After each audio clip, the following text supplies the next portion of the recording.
Mari kita membaca dari 1 Tesalonika pasal yang kedua ayat 13 sampai 16. Dan karena itulah kami tidak putus-putusnya mengucap syukur juga kepada Allah, sebab kamu telah menerima firman Allah yang kami beritakan itu bukan sebagai perkataan manusia, tetapi dan memang sungguh-sungguh demikian sebagai firman Allah yang bekerja juga di antara kamu yang percaya.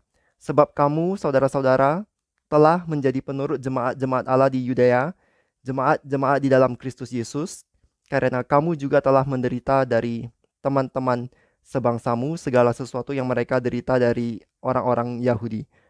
Bahkan orang-orang Yahudi itu telah membunuh Tuhan Yesus dan para nabi dan telah menganiaya kami. Apa yang berkenan kepada Allah tidak mereka pedulikan, dan semua manusia mereka musuhi. Karena mereka mau menghalang-halangi kami memberitakan firman kepada bangsa-bangsa lain untuk keselamatan mereka. Demikianlah mereka terus-menerus menambah dosa mereka sampai genap jumlahnya, dan sekarang murka telah menimpa mereka sepenuh-penuhnya. Bunga akan layu dan rumput akan kering, tetapi firman Tuhan tetap untuk selama-lamanya. Mari kita berdoa sekali lagi. Bapa yang bertata di dalam kerajaan surga, kami mengucap syukur untuk firman-Mu. Kami berdoa mohon Engkau yang buka hati dan pikiran setiap daripada kami supaya kami boleh menerima dan mengerti firman-Mu. Pakailah hamba-Mu ini Bravo boleh Engkau pakai menyampaikan hanya kebenaran firman-Mu, dan pimpinlah kami supaya boleh konsentrasi. Jauhkanlah segala kuasa-kuasa jahat yang mengganggu kami. Dalam nama Tuhan Yesus, Tuhan dan Juru Selamat yang hidup, kami berdoa, mengucap syukur dan memohon. Amin. Di ayat 13 ini Paulus, Silvanus, dan Timotius mengucap syukur terus-menerus kepada Tuhan Allah karena orang-orang percaya di Tesalonika telah menerima pesan yang mereka sampaikan, yaitu pesan Injil Tuhan Yesus Kristus yang adalah firman Allah. Karena mereka juga mengucap syukur karena kedatangan Paulus dan rekan-rekan sebelumnya tidaklah sia-sia. Jadi Injil yang telah dipercayakan Allah kepada Paulus itu sudah disampaikan kepada jemaat di Tesalonika, dan mereka menerima serta percaya akan pesan yang disampaikan. Jadi puji syukur kepada Tuhan Allah jika ada orang yang mendengar Injil Tuhan dan menerimanya.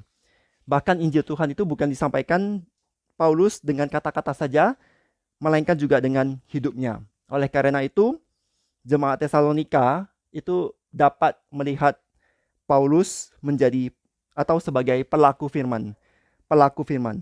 Jemaat Tesalonika mengenal gembalanya dan gurunya, yang digembalakan mengenal gembalanya. Itulah yang kita renungkan di dalam kesempatan terakhir. Jadi 1 Tesalonika 2 ayat 13 sampai 16 ini adalah bagian kedua dari bagian yang lebih besar, yaitu bagian dari pasal 2 ayat 1 sampai 16. Di dalam bagian sebelumnya 1 sampai 12 ini kita bisa biarkan Alkitab kita terbuka. Jadi di ayat 1 sampai 12 itu dicatat pembelaan bahwa motivasi Paulus, pelayanan Paulus dan rekan-rekannya adalah motivasi yang murni. Kemudian di ayat 13 sampai 16 ini dicatat respons jemaat Tesalonika berkenaan dengan apa yang dikerjakan oleh Paulus dan rekan-rekan selama kunjungan mereka yang terakhir. Jadi mereka menerima pesan yang disampaikan, itu responsnya. Mereka percaya akan firman Tuhan, mereka taat, mereka rela menderita, dan mereka menerima firman Allah sebagai firman Allah dan bukan perkataan manusia. Firman Allah artinya ya firman yang berasal dari Allah. Firman Allah adalah benar dan firman Allah itu dapat dipercaya. Alkitab ini adalah firman Allah. Jadi kalau kebenaran dasar Alkitabiah itu kita tidak boleh kompromikan. Bagaimana dengan pendapat orang lain atau wawasan atau gagasan daripada orang lain ketika kita ditanya kenapa tidak toleransi dengan wawasan atau pendapat atau pengertian orang lain? Dan Ian Murray memberikan ringkasan berkenaan dengan hal ini dalam 5 poin. Jadi ada ringkasannya, ada 5 poin.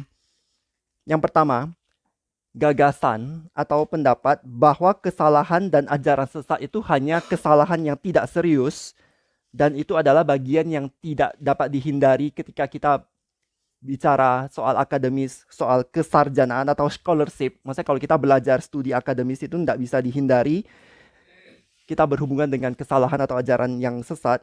Jadi gagasan itu secara langsung bertentangan dengan kitab suci. Karena ajaran sesat, kesalahan itu serius, itu bukan kesalahan yang main-main, dan itu betul-betul bertentangan dengan Alkitab. Itu yang pertama ringkasannya. Ringkasan yang kedua, gagasan yang mengatakan bahwa pengetahuan itu cukup untuk menjadikan seorang Kristen itu adalah salah. Pengetahuan tidak cukup karena iblis itu percaya kitab suci itu benar. Iblis tahu seluruh isi kitab suci. Iblis bahkan menggunakan kitab suci, tapi bedanya adalah iblis tidak suci dan dia mencintai semua yang Allah kutuk di dalam kitab suci ini. Yang ringkasan yang ketiga, ada permusuhan yang tidak dapat didamaikan antara setan dan kitab suci. Itu Yohanes 7 ayat 7 itu mengatakan, dunia tidak dapat membenci kamu, tetapi ia membenci aku. Sebab aku bersaksi tentang dia bahwa pekerjaannya jahat. Jadi antara kitab suci dan setan itu tidak ada perdamaian. Ringkasan yang keempat, kitab suci menegaskan bahwa kehancuran kepentingan, maksudnya kepentingan itu interest, minat atau hal penting. Kehancuran kepentingan terbaik manusia itu disebabkan karena penerimaan kesalahan. Jadi kalau kesalahan itu diterima, sejarah itu sudah menunjukkan banyak bukti. Jadi ketika negara-negara memeluk kebohongan dan menolak firman Tuhan, itu akan ada penurunan atau degradasi atau decline atau keruntuhan, kejatuhan yang tidak dapat lagi ditahan di dalam kegelapan moral dan spiritual. Roma 1 mengatakan bahwa manusia fasik, yaitu orang berdosa, menggantikan kebenaran Allah dengan dusta. Mereka menyembah ciptaan dibandingkan Sang Pencipta. Itulah kacaunya. Jadi jangan menerima kesalahan, jangan menerima ajaran yang sesat. Nah, ringkasan yang terakhir daripada Ian Murray itu, terlepas dari semua ini, itu kuasa iblis itu pada akhirnya tidak akan pernah bisa menang atas kebenaran dan gereja Yesus Kristus. Maksudnya iblis dapat menyebarkan dusta, bohong, macam-macam, tetapi pada akhirnya tidak mungkin menang atas kebenaran Yesus Kristus. Nah, ini penting sekali karena percaya pada kebenaran Alkitab, percaya bahwa Alkitab ini, kitab suci ini dapat dipercaya, itu penting sekali di dalam iman kita dipelihara secara keseluruhan.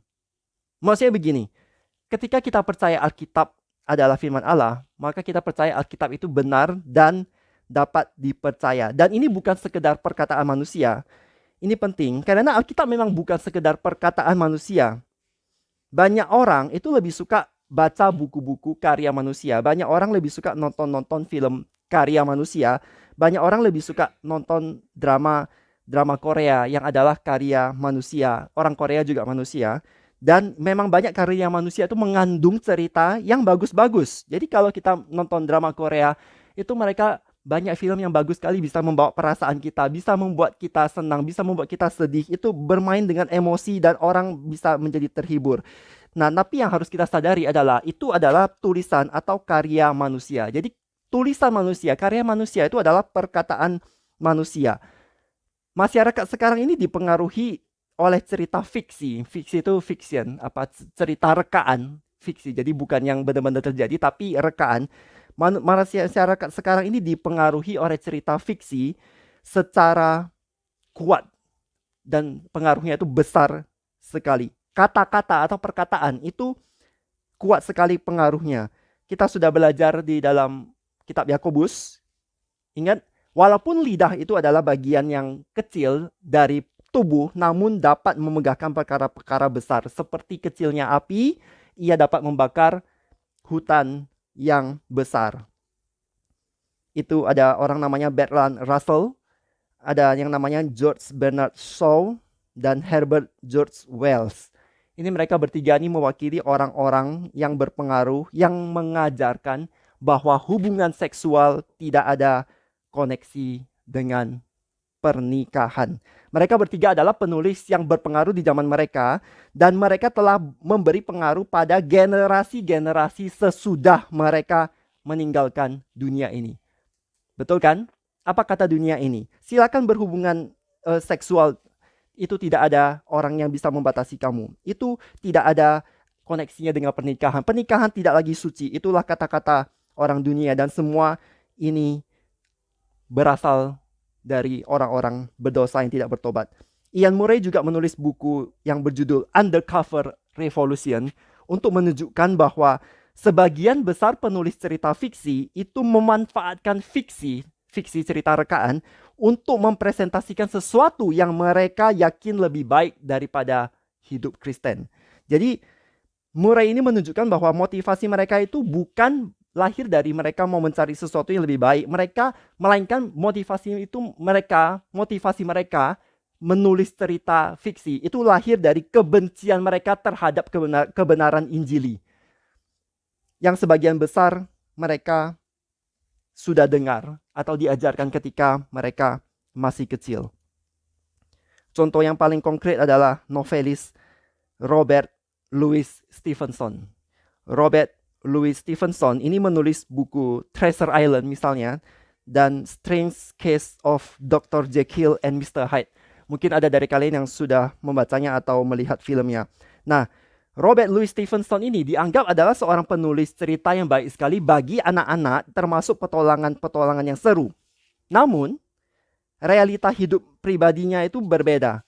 Jadi dari masa mudanya, dia itu menjalankan dua kehidupan tanpa sepengetahuan orang tuanya, karena orang tuanya mendidik dia dalam kekristenan. Si RLS ini, Robert Louis Stevenson, RLS, dia bikin klub sama teman-temannya dengan punya satu aturan, ignore everything your parents taught us. Itu abaikan semua yang orang tua kita ajarkan kepada kita. Jadi ketika ayahnya itu namanya Thomas Stevenson, mungkin ada yang pernah dengar juga. Thomas Stevenson ini ayahnya, dan anaknya ini Robert Louis Stevenson, RLS. Jadi RLS ini ketika papanya menemukan sepotong kertas dengan kata-kata tadi itu, dia langsung bertanya kepada anaknya, dan akhirnya papanya itu shock ketika dia mendapatkan putranya tidak lagi percaya agama Kristen. Terus Thomas Stevenson, dia berkata kepada putranya bahwa kamu telah membuat seluruh hidupku menjadi satu kegagalan. Ini kesedihan yang begitu dalam yang dialami oleh papanya si RLS ini. Dan ini kontras dengan Paulus. Tadi ingat yang Paulus bilang, dia bersuka cita karena jemaat di Tesalonika menerima dan percaya. Jadi kalau ada satu orang bertobat, maka orang-orang Kristen lainnya bersuka cita. Betul dong? Kalau kita betul-betul orang yang percaya, yang betul-betul sungguh-sungguh orang Kristen sejati, ketika kita mendengar ada orang bertobat, maka kita pasti bersuka cita. Demikian juga sebaliknya, kalau kita mendengar ada seseorang dia menolak, atau ada orang dalam tanda kutip murtad, itu di 2 Tesalonika 2 kita akan ada waktunya jika Tuhan izinkan, apakah artinya murtad itu. Tapi kita kembali di sini. Maksudnya adalah kalau kita orang percaya, kita dengar ada orang menendang iman Kristen, membuang, tidak lagi percaya Yesus, atau mengatakan tidak percaya Yesus, maka kita pasti sedih. Inilah yang dialami RLS. Dan si RLS ini dia berkata kepada seorang wanita yang dekat dengan dia, walaupun sudah menikah, walaupun perempuan itu sudah menikah, tapi dia dekat, itu dia mengatakan bahwa patetik, menyedihkan sekali mendengar ayahnya berdoa bagi dia. Ini bukan satu-satu kalinya dia dekat dengan perempuan yang sudah menikah. Bahkan ada di lain waktu dia juga mulai hubungan intim dengan seorang wanita lain yang juga sudah menikah, yang akhirnya bercerai dengan suaminya dan menikah dengan si RLS ini. Inilah hidupnya dia. Penulis cerita fiksi, terkenal, ceritanya bagus-bagus, tetapi hidupnya gak karu-karuan. Dan si RLS ini juga adalah seorang peminum alkohol.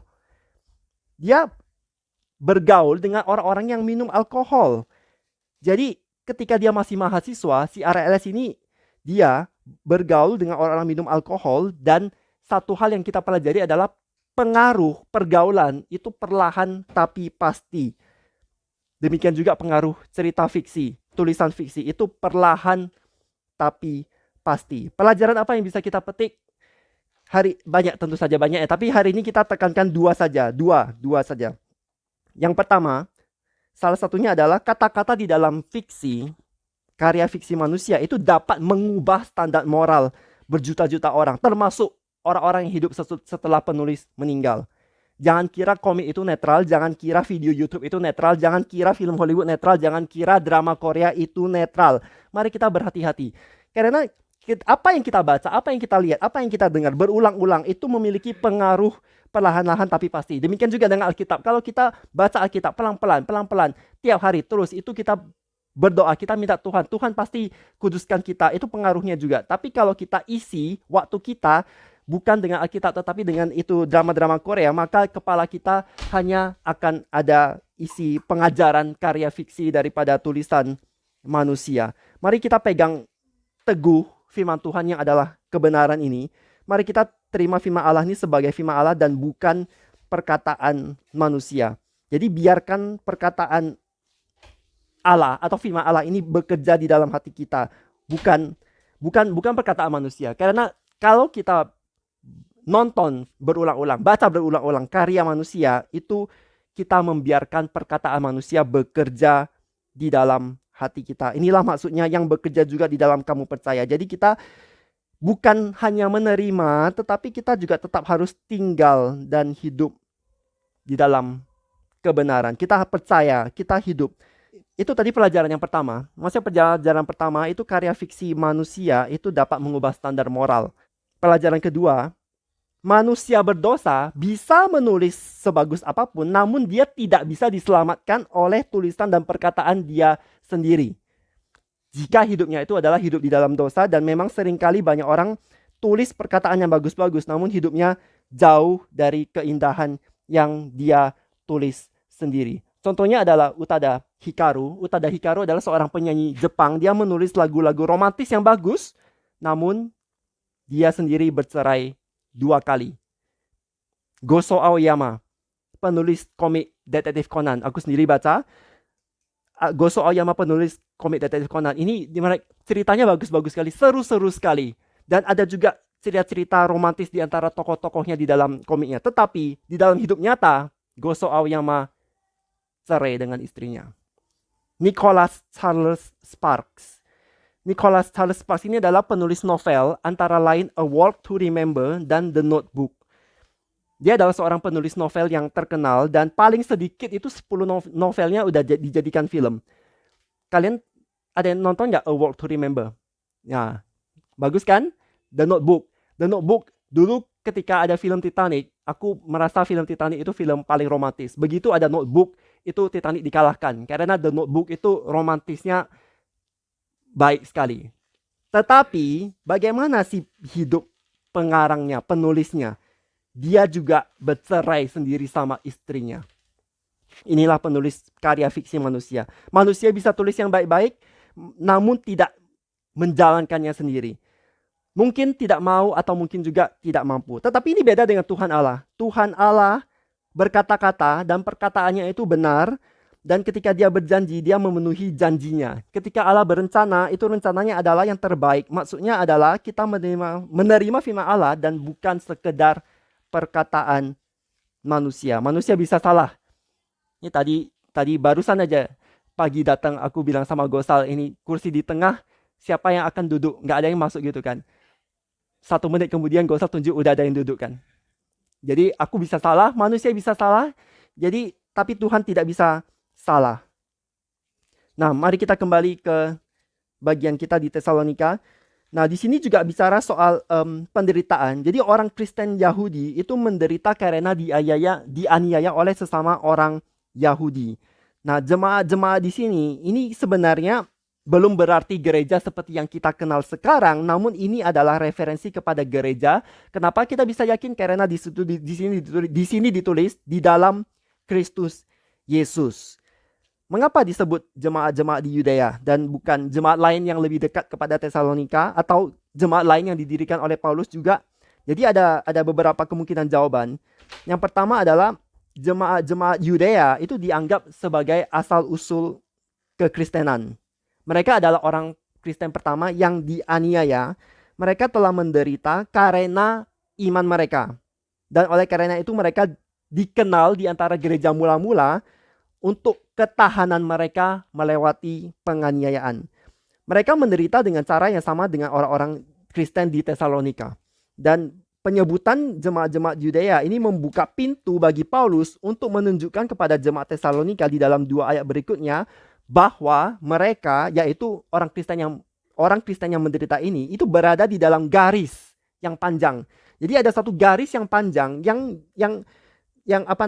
garis yang panjang daripada orang-orang yang dianiaya itu dimulai daripada nabi-nabi di perjanjian lama, bahkan Tuhan Yesus sendiri, orang Kristen mula-mula, dan bahkan Rasul Paulus sendiri. Jadi ada satu garis besar, mereka adalah bagian daripada garis besar itu. Jadi itu adalah orang-orang Kristen sejati yang harus menderita oleh karena iman mereka. Jadi di sini teman sebangsa ini lebih mengacu kepada geografi, yaitu orang-orang yang tinggal di antara daerah yang sama, orang-orang lokal gitu. Jadi kita sebagai untuk mengingat bahwa orang-orang di Tesalonika itu ada orang-orang Yahudi yang kemudian bertobat jadi orang Kristen, dan juga ada orang-orang Gentiles, orang-orang kafir bangsa non-Yahudi yang bertobat. Jadi ini bukan mau bilang bahwa sama seperti orang etnis Yahudi, tetapi lebih ke teman sebangsa dalam arti orang lokal. Jadi di mana kita tinggal, kita menyatakan iman kita, itu mereka itu maksudnya mereka di mana mereka tinggal, mereka dianiaya, menderita oleh karena penderitaan, oleh karena siksaan atau penganiayaan dari orang-orang sekitar yang tinggal di lokasi yang sama secara geografis. Nah, kesimpulannya adalah jemaat Tesalonika itu mengikuti jejak kaki jemaat di Yudea dalam hal penderitaan. Jadi jemaat Tesalonika itu mengikuti jejak kaki jemaat di Yudea dalam hal penderitaan. Sebagai satu reminder juga, kita bahas 1 Tesalonika ini ada 4 topik utama. Yang pertama itu integritas Paulus. Yang kedua penganiayaan. Inilah yang sedang dibahas di bagian ini. Penganiayaan yang dialami jemaat Tesalonika. Dan 2 topik yang lain itu adalah sikap moral yang baik, nanti terutama di pasal 4, dan juga kedatangan Kristus kembali nanti pasal 4 dan di pasal 5. Nah, jadi di sini ditulis orang-orang Yahudi, maksudnya di ayat 15, orang-orang Yahudi itu telah membunuh Tuhan Yesus.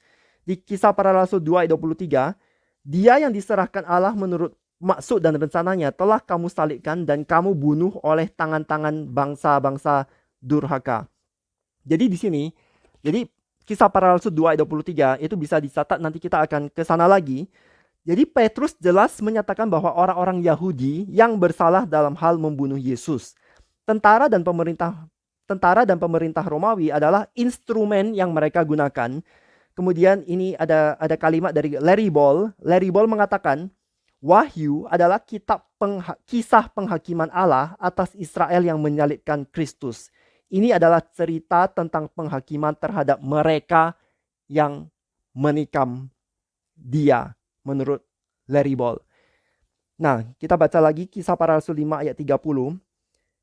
Allah nenek moyang kita telah membangkitkan Yesus yang kamu gantungkan pada kayu salib dan kamu bunuh.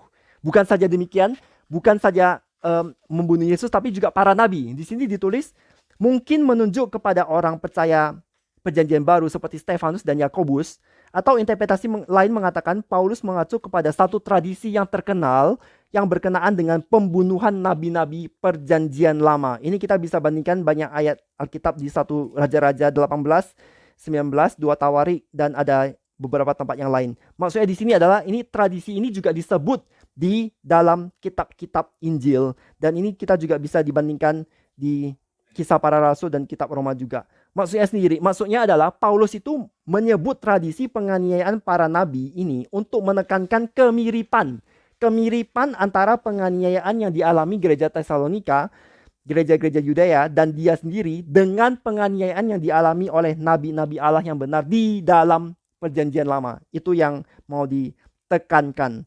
Kita kembali ke pertanyaan ini.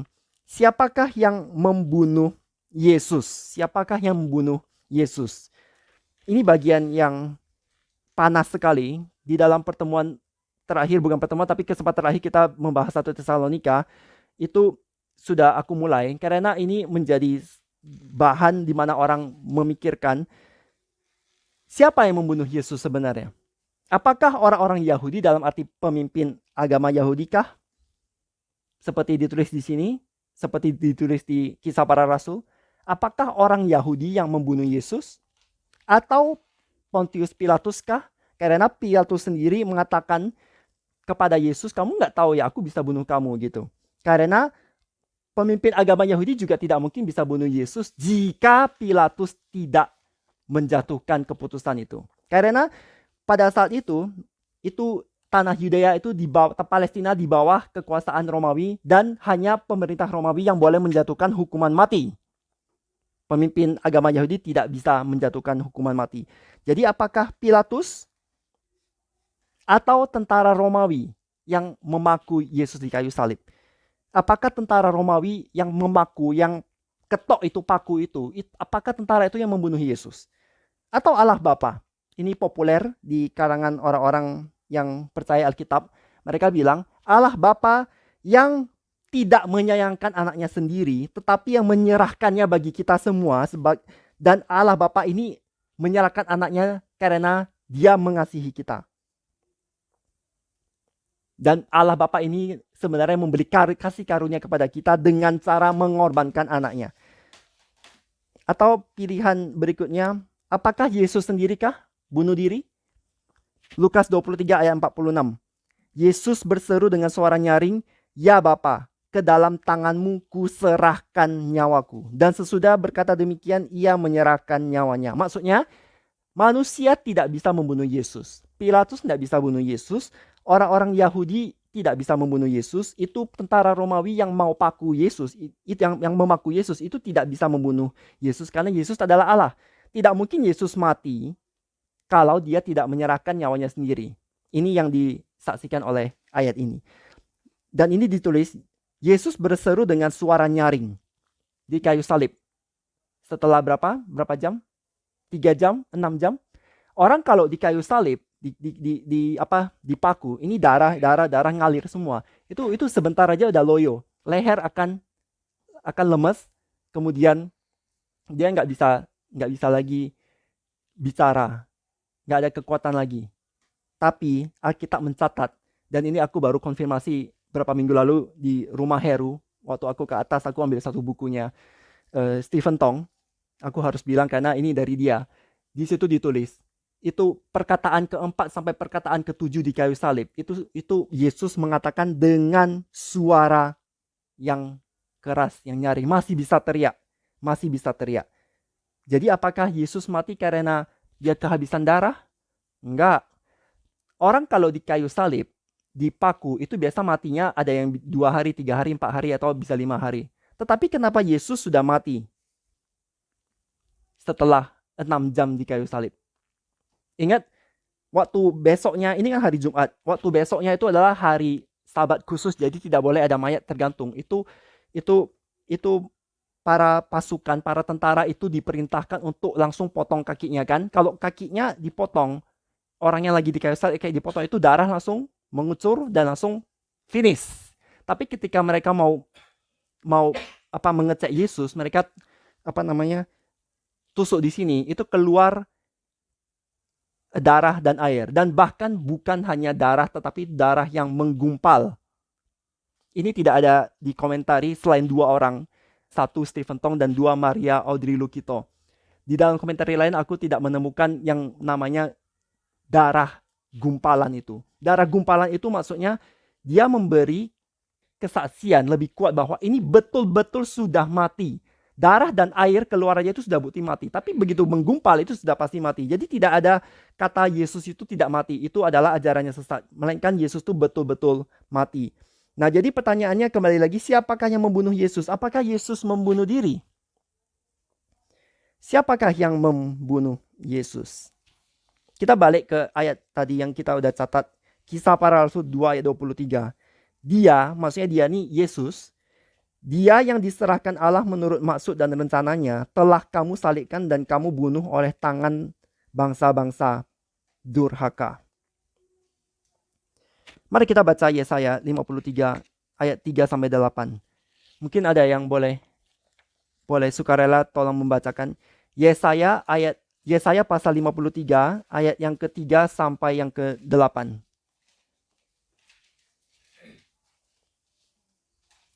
Dia dihina dan dihindari orang, seorang yang penuh kesengsaraan dan yang biasa menderita kesakitan. Dia sangat dihina sehingga orang menutup mukanya terhadap dia, dan bagi kita pun dia tidak masuk hitungan. Tetapi sesungguhnya penyakit kita yang ditanggungnya, dan kesengsaraan kita yang dipikulnya. Padahal kita mengira dia kena tulah, dipukul dan ditindas Allah. Tetapi dia tertikam oleh karena pemberontakan kita. Ia diremukkan oleh karena kejahatan kita. Ganjaran yang mendatangkan keselamatan bagi kita ditimpakan kepadanya. Dan oleh bilur-bilurnya kita menjadi sembuh. Kita sekalian sesat seperti domba. Masing-masing kita mengambil jalannya sendiri. Tetapi Tuhan telah menimpakan kepadanya kejahatan kita sekalian. Ia dianiaya, tapi dia membiarkan diri ditindas, dan tidak membuka mulutnya, seperti anak domba yang dibawa ke pembantaian.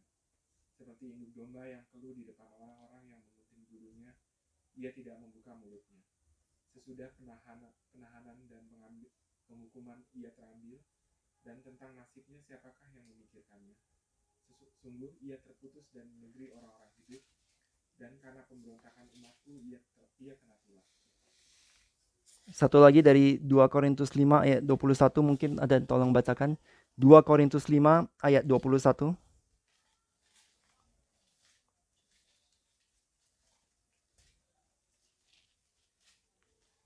Ia yang tidak mengenal dosa telah dibuatnya menjadi dosa karena kita, supaya dalam dia kita dibenarkan oleh Allah. Jadi siapa jawabannya? Kita yang membunuh Yesus.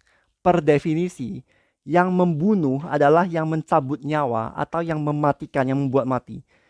Dosa-dosa kita itu yang mencabut nyawa Yesus di kayu salib.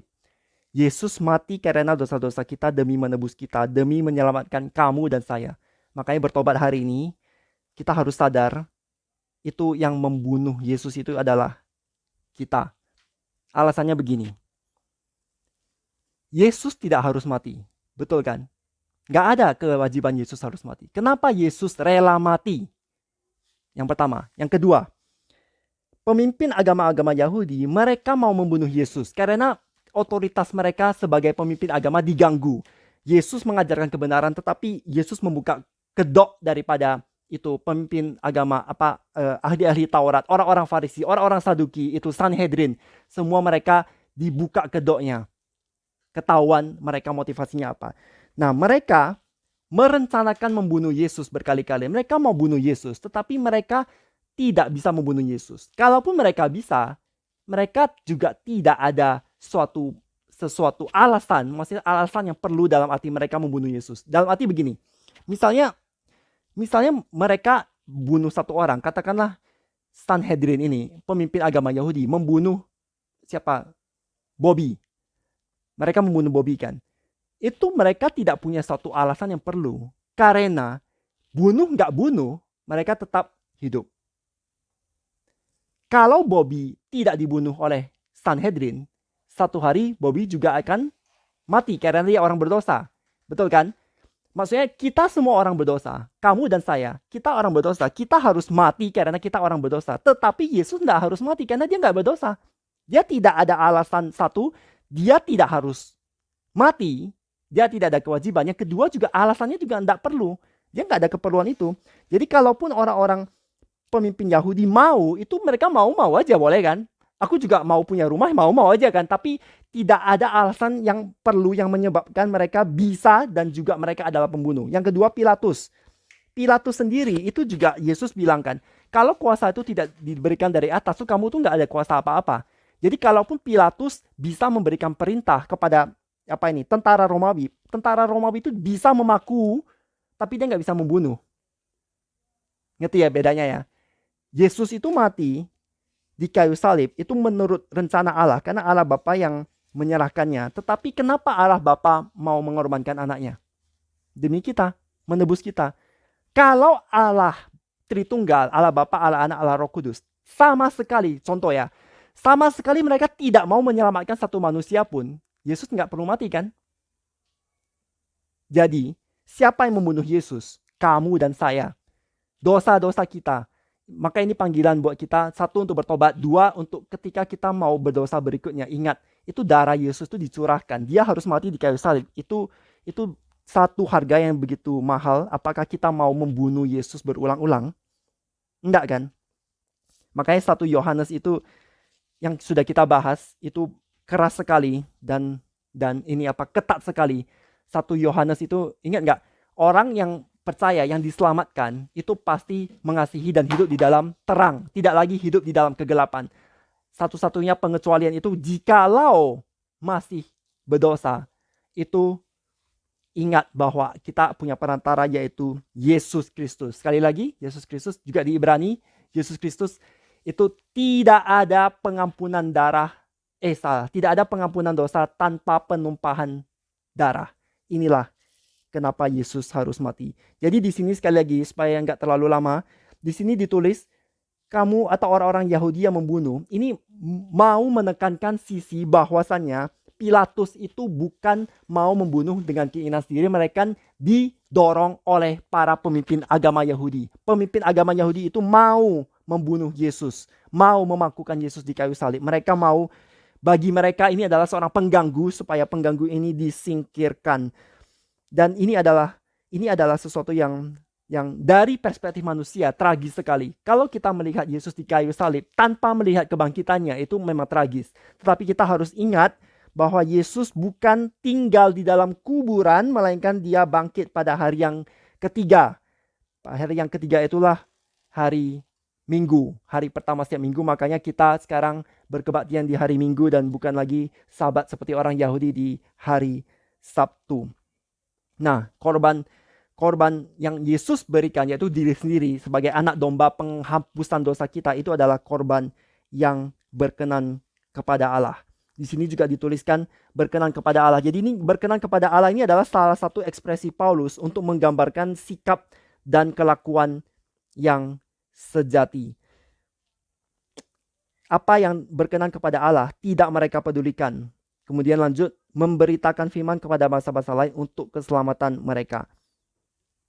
Jadi orang-orang Yahudi itu yang memusuhi Kristus dan orang-orang Kristen, mereka ini tidak mempedulikan apa yang berkenan kepada Allah. Dan bukan saja demikian, dia bahkan menghalang-halangi pemberitaan firman. Karena pemberitaan firman itu jika diberitakan dan diterima, maka orang diselamatkan. Seperti yang ayat ini bilang, mana? Ayat 16. Karena mereka mau menghalang-halangi kami memberitakan firman kepada bangsa-bangsa lain untuk keselamatan mereka. Maksudnya firman itu menyelamatkan. Nah, tapi orang-orang Yahudi ini tidak. Ini sama seperti hari ini kan. Orang Kristen sejati itu meneriakkan kebenaran Tuhan, Injil Yesus. Kita meneriakkan panggilan untuk bertobat demi supaya orang-orang berdosa bisa diselamatkan. Namun mereka yang menolak, maksudnya mereka orang-orang tidak berdosa, orang-orang berdosa yang tidak bertobat, itu mereka menolak, itu sebenarnya mereka menolak keselamatan. Padahal sebenarnya kita mau mereka diselamatkan, betul kan? Tapi mereka menolak mentah-mentah. Contohnya ini orang-orang kalau berhubungan sejenis. Semua orang berbuat demikian, maka punahlah kemanusiaan. Maksudnya gini, orang Kristen yang sejati, kita meneriakkan ini homoseksualitas, ini adalah dosa. Ini kekejian bagi Tuhan. Tetapi dunia ini bilang, gak apa-apalah, bebas. Kita mengerti, bebas, semua orang boleh. Itu sebenarnya itu adalah kebohongan. Karena kalau betul-betul semua orang ini berhubungan sejenis, maka tentu saja tidak ada bayi dan punahlah manusia. Logikanya simpel kan? Nggak harus jadi Kristen untuk bisa mengerti itu kok. Orang perlu satu laki-laki biologis dan perempuan biologis untuk bisa menjadikan ayah dan ibu biologis supaya lahir satu anak biologis. Kalau nggak akan ada. Seandainya untuk ini, kalau ada orang mau menyerang kita sebenarnya bukan sengaja menyerang. Kita menyatakan kebenaran Tuhan. Kita menyatakan firman Tuhan, kebenaran Tuhan. Dan bagi Tuhan itu adalah dosa, kekejian. Nah, ketika mereka menolak, maka kita bisa bilang gini, oke, kamu bilang kamu mau hidup sejenis, kamu mendukung sejenis, dan kamu mau membunuh semua orang Kristen yang sejati yang menegur kalian. Sekarang simpelnya gini aja, papa kamu, kalau papa kamu seorang yang sejenis dan dia hidup sejenis, dan mama kamu juga seorang sejenis dan dia hidup sejenis, kamu pun nggak ada. Kamu, you don't even exist. Jadi kamu nggak usah bicara banyak. Kamu mau dukung itu pernikahan sejenis, hubungan sejenis, silakan dukung. Kamu bunuh diri. Seandainya papa mama kamu itu kayak kamu udah nggak ada, nggak eksis. Itulah dia. Jadi sebenarnya ketika kita mengatakan homoseksualitas ini adalah dosa, itu sebenarnya kita mau demi keselamatan orang-orang yang menerima berita kita. Kebenaran Tuhan ini adalah untuk kebaikanmu. Tetapi kenapa kamu menolaknya? Adanya laki-laki dan adanya perempuan itu menyebabkan bisa ada kita manusia bisa beranak cucu dan bisa berkembang biak. Manusia berdosa itu menolak kebenaran dan menerima dusta atau kebohongan. Dan di dunia bahasa Inggris, ini aku baru dengar, mereka sedang menghapus itu Mr. MR titik dan MRS Mrs. dan MS Miss. Melainkan digantikan MX. Gendeng ini zaman. Jadi sekarang orang nggak boleh lagi tulis Mr. und Mrs. tulisannya MX. Gendeng nggak? Gimana cara ngomong MX itu? Aku juga nggak tahu. Cuma ini terjadi di dunia orang berbahasa Inggris. Ini sudah terlalu gendeng. Mereka mau menghilangkan laki-laki, menghilangkan perempuan. Tetapi mereka tidak bisa menghilangkan bayi yang baru lahir itu pasti NWD antara laki-laki atau perempuan. Betul kan? Ada orang bilang ada pengecualian 1-2 itu pengecualian biologis itu adalah pengecualian. Ingat nggak yang Heru ajarkan berulang kali? Pengecualian itu jangan dijadikan aturan. Jadi Ausnahme itu bukan regel. Kalau kita menganggap itu ada pengecualian, itu pengecualian namanya pengecualian kan. Kalau kita menjadikan pengecualian itu adalah hal yang semua orang harus lakukan, nah, itu namanya dunia ini sudah terbalik. Mari kita baca Imamat 18.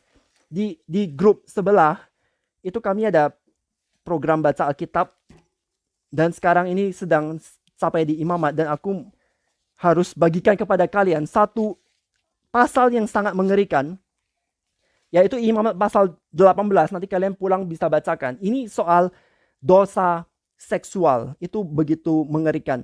Jadi pada awalnya ini ada bagian apa yang kita tidak boleh. Maksudnya siapa tidak boleh berhubungan siapa. Tidak boleh berhubungan di antara anggota keluarga. Tentu saja kamu tidak boleh berhubungan dengan saudaramu laki-laki. Maksudnya sesama saudara atau anak atau istri ayah atau itu hubungan-hubungan itu tidak boleh.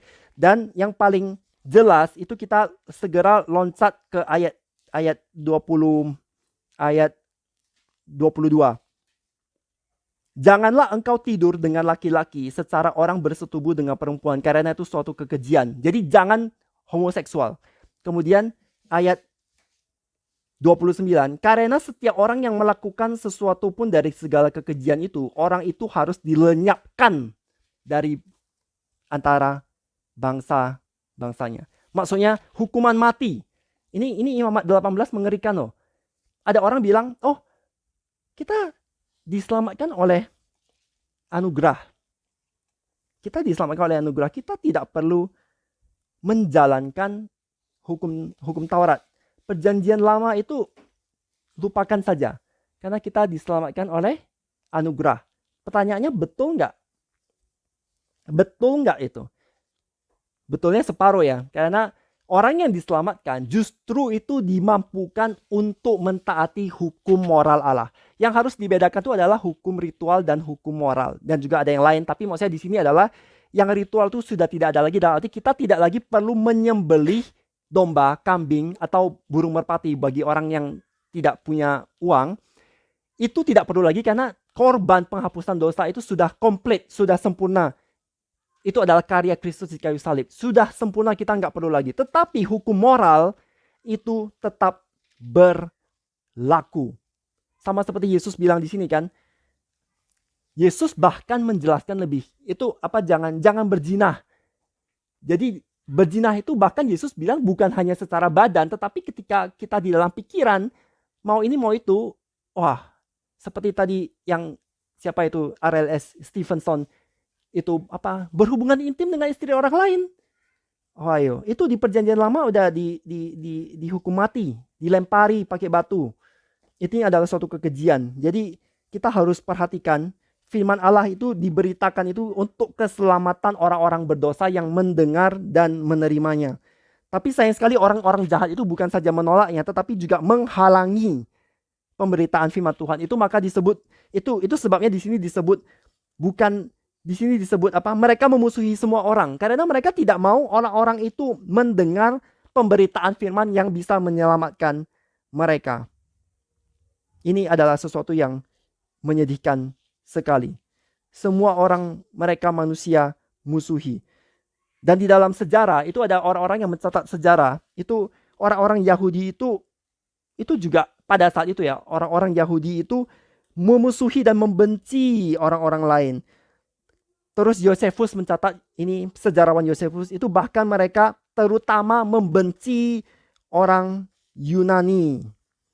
Jadi orang-orang Yahudi itu adalah orang-orang yang dicatat di dalam sejarah sebagai orang-orang yang tidak ramah terhadap orang asing. Dan bahkan ada ini dari sejarawan Yunani yang namanya Diodorus Siculus. Dia mencatat bahwa orang-orang Yahudi itu melihat semua orang sebagai musuh mereka, dan mereka membuat kebencian mereka terhadap umat manusia itu menjadi satu tradisi. Bukan saja potensi memusuhi atau membenci, namun juga kita harus sadar bahwa manusia itu mempunyai potensi membunuh. Yesus sendiri sudah menjelaskan. Jadi membunuh itu bukan saja kita bunuh secara membunuh secara fisik, tetapi ketika kita membenci itu sudah pembunuhan. Kita harus sadar, kita manusia berdosa, kita juga ada potensi ya. Jadi kita harus tetap berdoa minta anugerah Tuhan untuk menolak segala, bukan cuma pembunuhan, tetapi ini tadi kita lagi bahas soal pembunuhan. Karena manusia tuh, kalau kita baca berita pembunuhan ada terus kan? Manusia saling membunuh kan? Bahkan yang paling sadis itu ada orang namanya Elaine O'Hara. Elaine O'Hara ini dia adalah seorang perempuan, dan kemudian dia kenalan dengan seorang arsitek ya, video online, kenalan dengan jalur online, tapi sekarang bukan masalah online-nya, kita masalah dia ini kenalan dengan seorang arsitek, dan seorang arsitek ini, pria ini, dia menyatakan berkali-kali bahwa dia tuh ingin membunuh pasangannya ketika dia berhubungan badan. Jadi si Elaine O'Hara ini dia hidupnya sendiri waktu itu. Mamanya sudah meninggal. Jadi terakhir kali dia dilihat itu katanya ada saksi mata mengatakan ada seorang perempuan yang gambarannya mirip dengan dia menangis di kuburan, maksudnya kuburan mamanya. Setelah itu tidak kelihatan. Terus waktu polisi mencari semua, itu mobilnya diparkir di dekat situ, dan diduga karena Elaine O'Hara ini dia punya masalah depresi, jadi diduga dia sedih mengingat kematian mamanya, sedih makanya dia bunuh diri. Tetapi aku lupa berapa lama tepatnya, terus baru ditemukan barang itu kalau nggak salah juga ada tulang di tempat ini dan tempat itu, dan detailnya kita nggak perlu ya, aku bukan sedang memberikan berita, aku mau memberikan bahwasanya ini manusia berdosa punya potensi untuk membunuh. Jadi setelah ditemukan, si Elaine O'Hara ini punya handphone kedua, jadi dia punya hidup ganda, hidup kedua. Jadi hidup yang satu dia pergi jadi guru, bahkan kalau nggak salah jadi guru, itu semua normal. Tapi di belakang itu dia menjalankan praktek hidup ganda. Maaf mungkin di sini ini direkam, mungkin kata-kata tidak sopan. Jadi aku nggak pakai. Cuman dia punya hidup ganda dengan hubungan dengan arsitek ini. Jadi si arsitek ini punya fantasi seksual yang liar. Ini bahkan ketika ditemukan catatannya, telepon, dan akhirnya polisi mendapatkan pelakunya si arsitek ini kan. Si arsitek ini siapa? Dia punya istri, dia punya anak, hidup sebagai arsitek yang sukses, tapi dia punya kehidupan ganda berhubungan dengan si Elaine O'Hara ini. Dan akhirnya dia menjalankan apa yang dia fantasikan, yaitu dia ingin membunuh, menusuk pasangannya ketika dia berhubungan. Bahkan ketika di pengadilan itu berapa kali publik, maksudnya di pengadilan orang boleh datangkan, berapa kali orang-orang awam itu nggak tahan karena di situ dikasih video, dikasih bukti-bukti. Itu videonya makanya digendeng loh. Kenapa orang berhubungan harus bikin video? Ini mereka berhubungan badan dengan cara yang tidak wajar, seperti yang diajarkan, yang dikutuk oleh Paulus di 1 Korintus. Itu jangan berhubungan yang tidak wajar gitu lah. Jadi secara tidak wajar itu ada bukti nyata bahwasanya si pelakunya ini si RCT ini. Jadi ini mengerikan sekali. Setiap daripada manusia itu berdosa. Dan mungkin nggak semua orang membunuh, tetapi ini cuma satu contoh dibandingkan banyak contoh lain. Yang mau kita pelajari adalah hati-hati. Hati-hati. Kita harus minta anugerah pengampunan terus, dan kita juga harus sadar orang-orang itu, masih orang berdosa, itu bisa punya potensi mau membunuh. Nggak usah jauh-jauh. Paulus sendiri, ketika Paulus belum bertobat, dia sendiri menyiksa dan membunuh orang-orang Kristen. Inilah mengerikannya. Tetapi di sisi lain kita juga jangan memusuhi orang Yahudi, karena di sini kan kesannya orang-orang Yahudi semua membunuh kan. Ini sebenarnya mengacu kepada pemimpin agama Yahudi, karena tentu saja nggak semua orang Yahudi, karena murid-murid Yesus pertama kan orang Yahudi juga kan. Jadi ini bukan masalah bicara etnis Yahudi, tapi ini mau bicara bahwasanya pemimpin-pemimpin agama Yahudi itu sebagai suatu keseluruhan, walaupun nggak semua juga, karena kita tahu ada Yusuf dari Arimatea dan juga Nikodemus yang betul-betul percaya Yesus walaupun mereka anggota Sanhedrin. Tetapi yang mau disampaikan di sini, memang itu orang-orang Yahudi itu yang mau membunuh Yesus, tetapi kita jangan memusuhi orang Yahudi. Karena penolakan orang bangsa Yahudi itu bukan bersifat total dan juga bukan bersifat final. Maksudnya memang perjanjian lama bangsa Israel mempunyai satu posisi khusus, kemudian perjanjian baru gereja. Tetapi kita harus ingat, gereja itu baik orang bukan Yahudi dan juga orang Yahudi. Ini bukan mau bilang seluruh orang Yahudi, orang etnis Yahudi sudah pasti nggak percaya Kristen. Enggak. Karena memang ada orang-orang etnis Yahudi yang juga percaya Kristen, walaupun jumlahnya sangat sedikit. Dan ini semua berhubungan dengan Roma pasal 11. Dan jika kita membaca Roma pasal 11 itu ada pemulihan Israel di masa depan. Jadi kita yang bukan bangsa Yahudi, kita jangan sombong. Roma 1 ayat 16 mengatakan, sebab aku mempunyai keyakinan yang kokoh dalam Injil, karena Injil adalah kekuatan Allah yang menyelamatkan setiap orang yang percaya. Pertama-tama orang Yahudi, tetapi juga orang Yunani. Maksudnya orang Yunani itu adalah orang bukan Yahudi. Jadi Yesus sendiri dilahirkan sebagai seorang Yahudi, dilahirkan sebagai keturunan biologis dari Yakub, Ishak, Abraham. Keselamatan itu datang lewat bangsa Yahudi. Abraham mendapat janji dari Tuhan bahwa seluruh bangsa akan diberkati melalui keturunannya. Dan keselamatan itu datang dari Israel. Jadi sebenarnya kita sebagai orang Kristen itu tidak ada alasan apapun untuk membenci orang Yahudi. Jangan sombong. Roma 11 ayat 20 sampai 21 di sini juga ditulis, janganlah kamu sombong, tetapi takutlah. Sebab kalau Allah tidak menyayangkan cabang-cabang asli, ia juga tidak akan menyayangkan kamu. Maksudnya, kamu pikir bangsa Yahudi itu sudah Tuhan udah nggak mau bangsa Yahudi lagi. Kamu pikir kamu boleh sombong. Maksudnya bangsa yang non-Yahudi atau orang Yunani. Dalam hal ini penerima penerima surat di Roma itu jangan menjadi sombong. Karena kalau yang asli bisa dibuang, kenapa kamu yang dicangkokkan ke pohonnya itu kenapa nggak bisa dibuang? Jadi ini, kalian masih kuat? Aku akan memberikan sejenak kalimat, beberapa kata pengantar, karena ada pengurus yang mencatat berikutnya kemungkinan akan dibahas surat Roma. Tetapi aku kasih kalian, surat Roma adalah surat yang bagus sekali. Ini adalah menara kembar 16 tingkat, yang satu Korintus, yang satu Roma. Yang satu Korintus Tuhan sudah kasih izinkan kita lewati. Dan sekarang jika Tuhan izinkan maka kita boleh bahas Roma 16. Tetapi ini harus serius sekali bagi nanti siapa yang memimpin, mohon disiapkan baik-baik, karena Roma itu dari pasal pertama sampai yang terakhir itu semuanya susah. Roma pasal 1 ini tadi itu Injil itu adalah kekuatan Allah baik untuk orang Yahudi dan juga untuk orang Yunani. Maksudnya jadi gereja yang sejati itu bukan saja orang bukan Yahudi dan bukan saja orang Yahudi, tetapi semua bangsa, baik Yahudi baik bukan Yahudi.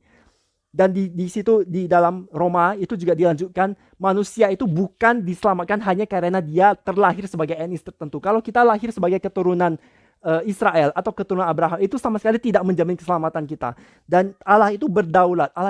Akan Allah itu sudah memilih Yakub dan tidak memilih Esau. Itu sebelum mereka lahir, jauh sebelum mereka melahir. Bagaimana mengerti itu? Dan juga itu nanti mau tidak mau itu pasti bentrok dengan predestinasi dan juga bagaimana kedaulatan Allah dikontraskan dengan keinginan manusia, kehendak bebas itu semua sangat susah. Kemudian masuk lagi ke Roma 6-8. Ini menjadi satu bagian yang sangat penuh kontroversi. Apakah Roma pasal 6-8 ini bicara soal orang yang sudah percaya atau orang yang belum percaya? Kalau kita pegang orang yang sudah percaya, berarti orang yang sudah percaya itu masih bisa berdosa. Karena apa yang aku ingin lakukan, tidak aku lakukan. Melainkan aku melakukan apa yang aku tidak ingin lakukan. Jadi ada suatu konflik rohani. Tetapi ada orang-orang reform seperti Robert Raymond. Mereka bilang 6-8 itu bicara orang yang belum diselamatkan. Kenapa? Karena orang-orang yang sudah diselamatkan tidak mungkin lagi berbuat dosa dengan sengaja, dengan keinginannya. Bagaimana kita mendamaikan hal ini? Ini adalah bagian yang susah sekali. Setelah 6-8 itu lanjut lagi 9-11 itu bicara soal etnis Israel yang kita sudah bahas tadi. Tuhan memberikan perjanjian bahwa Israel di masa depan akan dipulihkan. Ini Israel apa? Apakah Israel yang bilang semua orang pilihan atau hanya orang-orang gereja? Ataukah ada orang Yahudi atau orang bukan Yahudi? Ataukah ini adalah orang-orang Yahudi yang tersisa? Apakah di sini ditulis juga di ayat 25 itu seluruh Israel? Apa maksudnya seluruhnya? Apakah bangsa Israel seluruhnya diselamatkan? Bagaimana mengerti? Setelah itu di pasal 12, setelah semua doktrin-doktrin yang berat-berat disampaikan di ayat 12 itu mengatakan, di pasal 12 itu mulai mengatakan, setelah kita tahu semua ini, bagaimana kita hidup sekarang? Bagaimana kita menyembah Allah? Kemudian di pasal 13 itu juga yang sekarang lagi hot, karena di pasal 13 itu bicara kita harus percaya, kita harus tunduk kepada pemerintah. Nah, di sini sejak masa COVID ini banyak sekali orang-orang Kristen dan juga termasuk orang-orang reform, mereka bilang kita tidak harus mendengar pemerintah, kita tidak harus mengikuti aturan pemerintah karena kita harus mematuhi Allah lebih daripada mematuhi pemerintah. Oleh karena itu kita berkebaktian walaupun COVID, walaupun seluruh gereja kena COVID, itu kita harus ikut perintah. Jadi Roma pasal 13 ini menjadi bahan kontroversi perdebatan yang panas dan orang-orang Kristen bahkan orang-orang yang konservatif saling melukai satu sama lain. Perlukah itu? Makanya ketika kita mulai eksposisi Roma, kita harus tahu ini ke depannya ini semua susah. Dan tentu saja aku ingin kalian belajar, aku ingin dengar dari kalian supaya jangan terpengaruh ini apa yang sudah aku pelajari. Tentu saja aku adalah manusia berdosa, bisa salah, dan aku harus mendengar dari kalian. Cuma panggilanku, kalau betul-betul dijalankan Roma ini, pelajarilah baik-baik. Jangan cuma ketika mendapat giliran bawa renungan baru belajar, melainkan dari lama-lama, dari waktu sebelumnya. Kalau ini jadi sumber pause, ya belilah satu komentari, baca itu dulu. Apa susahnya di mana? Karena ini semua praktis sekali. Dalam arti ketika kita percaya Allah memilih, itu membedakan bagaimana kita mengucap syukur. Betul kan? Ketika kita percaya kita harus mematuhi pemerintah, sebatas apa mematuhi pemerintah, itu akan mempengaruhi bagaimana kita berkomen terhadap politik sekarang ini. Siapa pemimpin dunia, ini semua berpengaruh besar sekali. Dan sekali lagi, Roma, kita kembali ke 1 Tesalonika. Jadi penulis Tesalonika ini juga sama dengan penulis Roma, yaitu Paulus sendiri. Di sini Paulus mau bilang bahwasanya di sini Paulus, maksudnya di Roma itu tadi Paulus tuh mau bilang itu kita jangan memusuhi bangsa Israel, bangsa Yahudi, karena bangsa Yahudi atau bangsa Israel itu adalah bangsa umat pilihan Allah di Perjanjian Lama dan Mesias itu datangnya dari orang Israel. Dan walaupun demikian, kita harus tahu bahwasanya sekarang Injil Allah, firman Allah yang benar, itu adalah Yesus Kristus adalah Mesias dan Juru Selamat. Yesuslah yang menggenapi seluruh nubuat Mesias di Perjanjian Lama. Ini kita belum sampai ke ayat 16. Kita akan melanjutkan berikutnya di ayat 16 di kesempatan berikutnya. Aku rasa ini sudah cukup banyak bagi kalian karena ini memang bagian yang berat sekali. Dan aku tidak tahu kapan kita bisa lanjut lagi, karena sebentar lagi aku akan bagikan kalian satu pengumuman dan juga sharing. Tapi sebelumnya kita tutup dulu renungan hari ini. Jadi apa yang sudah kita bahas hari ini? Kita sudah membahas bahwasanya kita harus tetap mengucap syukur. Jika ada orang bertobat, mengucap syukur. sama seperti Paulus mengucap syukur karena jemaat Tesalonika menerima firman Allah dan percaya kebenaran. Dan mereka juga telah menjadi contoh, mereka menjalankan penderitaan, mereka rela menderita. Sama seperti jemaat di Yudea yang telah menderita oleh karena iman mereka. Bahkan mereka itu orang-orang yang mau membunuh Yesus, dan mereka juga mau membunuh pengikut-pengikut Yesus. Tapi kita tahu Yesus itu tidak bisa dibunuh dengan tangan manusia, itu adalah kehendak Allah. Yesus itu mati di kayu salib itu adalah suatu tindakan penebusan supaya kita ditebus. Jadi sebenarnya kita yang menyebabkan Yesus mati di dalam arti karena Allah mau menebus kita, menyelamatkan kita. Makanya yang belum bertobat, mari kita bertobat. Kalau kita sudah bertobat, maka kita sampaikanlah berita Injil ini. Inilah pesan hari ini. Mungkin hari ini tidak banyak, tapi hari ini kita sampai di sini, dan jika Tuhan mengizinkan, boleh ada kesempatan berikutnya. Jika tidak, maka untuk rekan-rekan, silakan belajar dengan baik surat Roma. Segala kemuliaan hanya kembali ke Allah Bapa saja. Mari kita tutup dalam doa. Bapa yang bertata di dalam kerajaan surga, terima kasih untuk firman-Mu. Terima kasih untuk segala penebusan yang telah Engkau berikan kepada kami. Kami mohon terus Engkau berikan kami anugerah untuk menjadi pelaku firman-Mu, supaya kami juga boleh rela menderita bagi pemberitaan firman-Mu, supaya kami juga terus memberitakan Injil Yesus kepada orang-orang di sekitar kami, supaya kami juga terus menghidupi dan tidak takut jika kami walaupun ketika kami harus dibunuh, supaya kami tidak takut, melainkan Engkau yang melindungi, Engkau memegang kami, Engkau yang memelihara iman kami. Terima kasih Tuhan, kami mengucap syukur di dalam nama Tuhan Yesus, Tuhan dan Juru Selamat kami yang hidup dan yang tunggal, kami berdoa, mengucap syukur dan mohon. Amin.